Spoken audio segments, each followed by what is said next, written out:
Welcome back, guys. We just crossed over Walker Pass and we are dropping down into the desert. It's about 96. I expect the temperatures to get up to probably about 100 when we get down here at the bottom.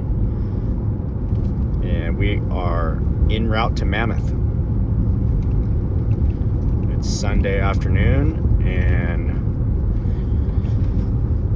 we pretty much worked all weekend in Bakersfield. Got a lot done, made a lot of progress, and so now it's time to get back up here and focus on everything going on in Mammoth that we have for the next week. So we got a lot to do this week. There'll be all kinds of good stuff going on.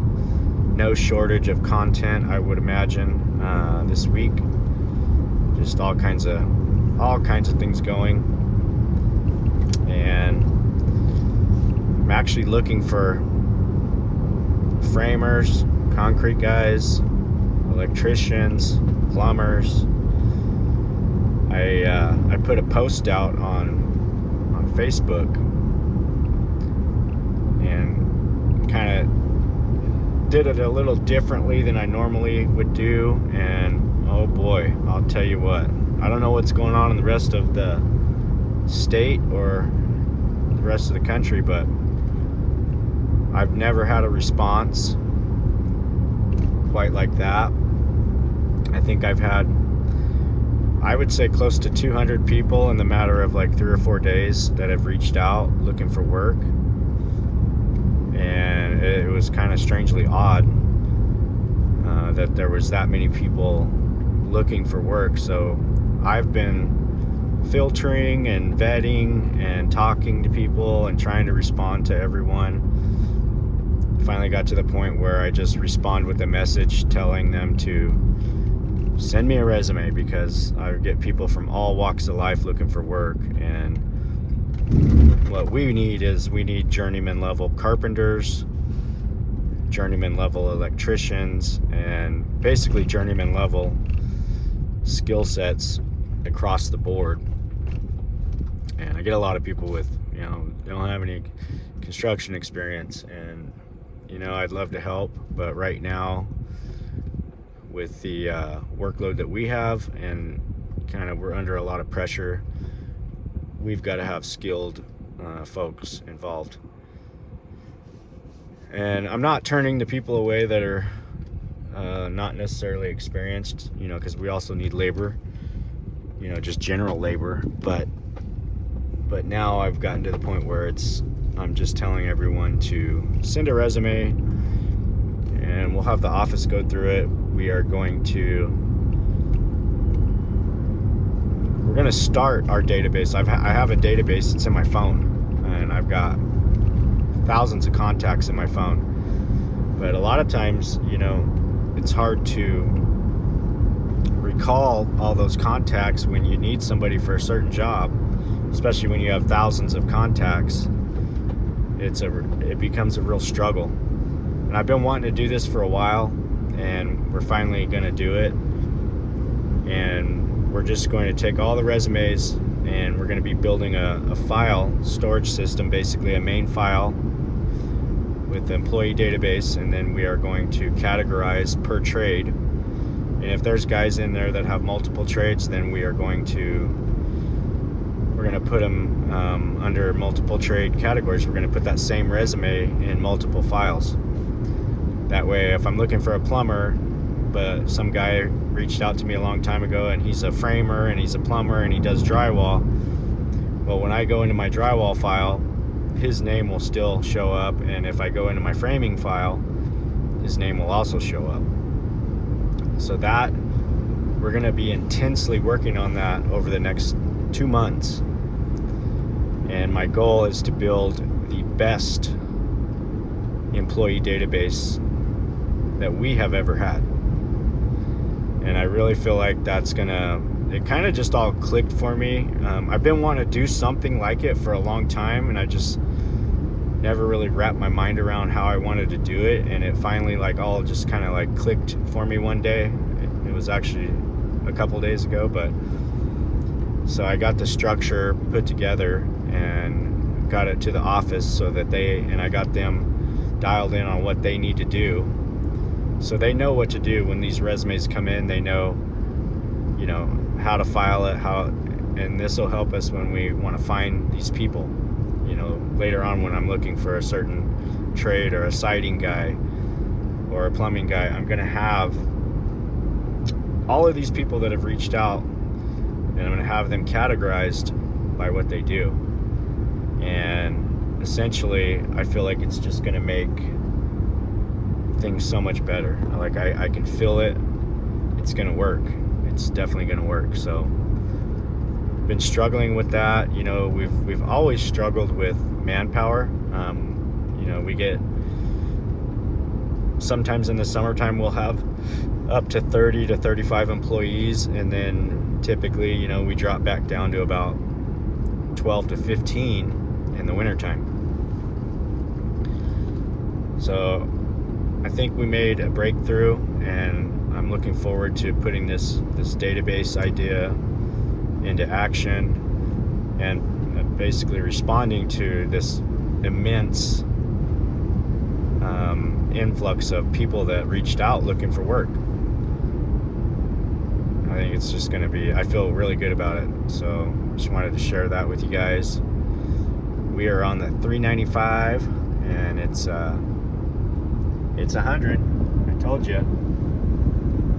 you when we got down here it would be 100. And I've got a pretty good feel for, I drive this corridor so much, usually 2 times a week, and I just kind of get a feel for, you know, how it's going to be, where, you know, if it's up on the mountain, if it's 91, 94, you can bet that when you get down here it's going to be closer to 100, or maybe even a little bit hotter. We're making our way up, and see if we can find some interesting content along the drive. If I find enough good content on the drive, it'll be, most of this video will be a road trip video. If I don't, I will continue the video on as we start the work week tomorrow. So stick around. Let's enjoy the ride together. Well, it's fairly uneventful so far. I think Bud's zoned out. You alive, Bud? He's crashed out. Everybody's ready to get to Mammoth. Not quite there yet. We just pulled through Big Pine here. Looks like maybe a little thunderstorm action up that way. It's 100 degrees. It dropped to 98.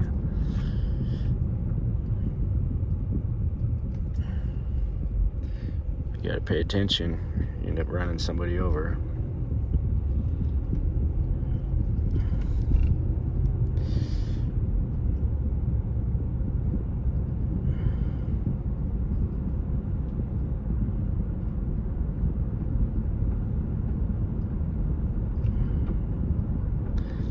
Copper Top, I want to stop here and eat, but I guarantee you it's packed, and I'm not down for that. Oh yeah, she packed. I think we are going to stop at our Taco Man. I haven't seen him in a week or so, maybe a couple weeks. Hopefully he's the one working, because I only go there if he's working. And if he's not there, I'm not going to eat there. I hate to tell him the bad news, but it doesn't taste the same unless he's there making it. Sometimes he has a couple kids there working when he's not around. And I've gone there, and I didn't like it. Well, I can't say I didn't like it. I don't like it as good as when he's there. He's got the touch. He's got the special touch.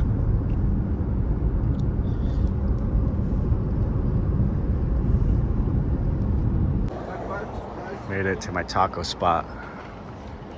It's my favorite little taco stand in Bishop.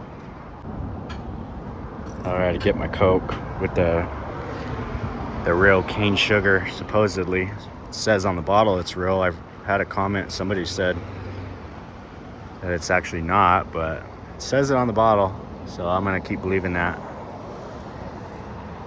This water's running. It's running good.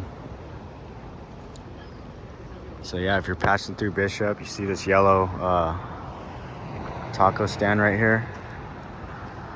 He's got the good stuff. He's got the good stuff. All right, I'm gonna eat, and then we'll get back on the road. All right, so there it is. He's got the, throw me some roasted peppers on there and some onions, the asada, and then I like the salsa too. This is perfect. This will last me the rest of the day right here. It's my first meal of the day, and it'll be the last. I guess we've got some hungry visitors.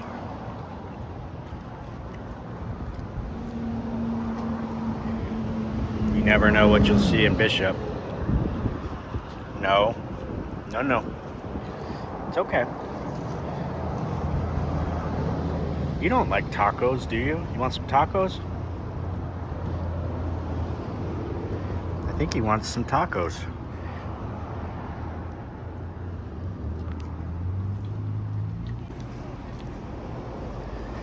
What's up, buddy?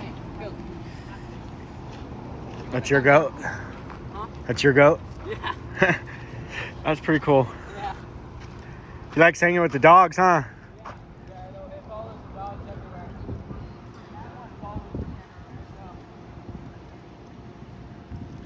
That's pretty cool. Goat hanging with the dogs. Bud, you scared that goat. You dummy. Why are you a dummy like that? You scared the goat. I don't know why you did that. I thought that goat was gonna jump through the roof.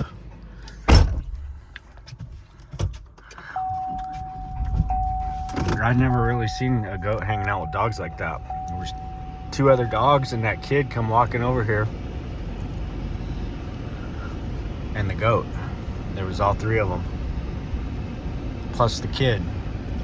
2 dogs, a goat, and the kid. He said, I guess the goat follows the dogs everywhere. Pretty cool. Pretty cool. Alright, let's get up to Mammoth. Well, I told you guys, if we saw something interesting, I'd do a road trip video. So sounds like we got a road trip video coming.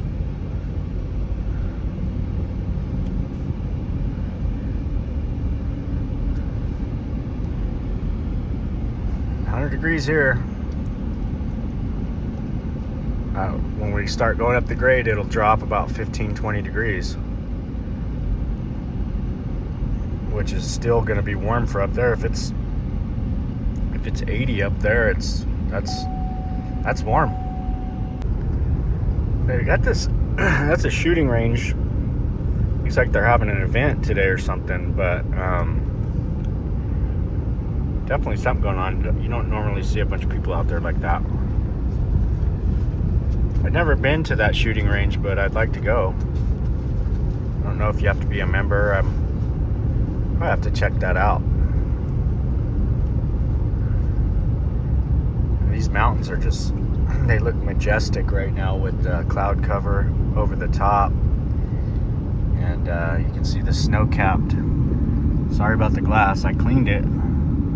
It's already dirty again.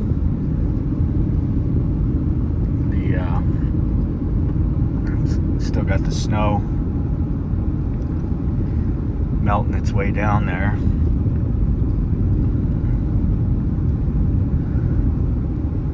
Some of that, very little of it, may last all summer.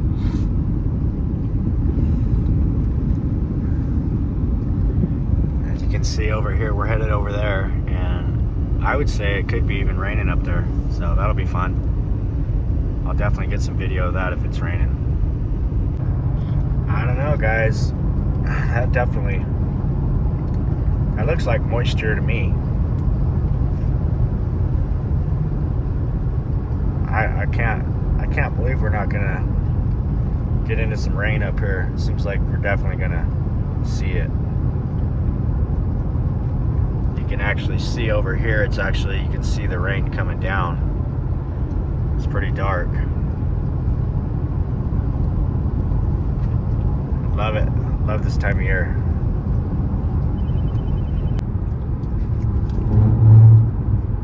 Well, we made it up the grade. And we're just about to Tom's place, which is just south of Crowley a tad. You can see that cloud structure. Looks like it's raining, but we don't know. But we're already down roughly 15 degrees. 14 degrees cooler right here. It was it just showed 85 a second ago, but it popped back up to 86. Now it went to 87. So I think we come out in the sun, and it went up 2 degrees, but as soon as we go back behind the clouds, it'll go back down. So that would mean Mammoth will probably be around 75 degrees, roughly, maybe a little cooler. So they decided to go ahead and tear up the road again right here, and it's been all jacked up. As soon as the weather cleared, they tore this all up, and for the life of me, I can't figure out what they're even doing. The road is already 2 lanes on both sides, all the way up. And you wonder why, California doesn't have any money. We got stuff falling apart in other places, and things are just in disarray. You got riots going on in LA, and somebody's up here doing this road work that is, in my opinion, it was not necessary whatsoever. Like, they've got the whole entire thing. This is like $5-10 million worth of work they're doing here. And for the life of me, there was already a turn lane right here. It already had all that. Like, what in the world are these guys doing? Like, this is not important.